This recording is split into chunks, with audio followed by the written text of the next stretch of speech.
বিজ্ঞপ্তি, একটি জরুরি বিজ্ঞপ্তি।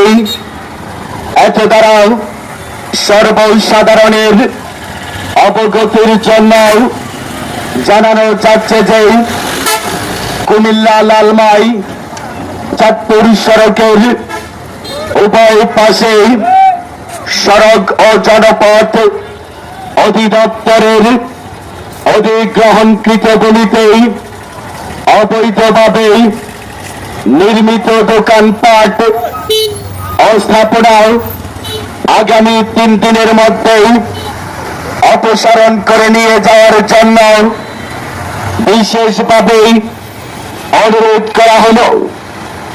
অন্যথায় আগামী 3/5/2026 খ্রিস্টাব্দ তারিখ হতেই সড়ক বিভাগ চাঁদপুর ও উপজেলা নির্বাহী অফিসার এর সমন্বয়ে উক্ত অবৈধ স্থাপনা অপসারণ করা হবে।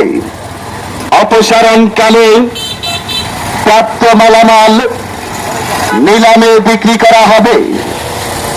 অপসারণকালীন সময় কোন প্রকার আপত্তি গ্রহণযোগ্য হবে না।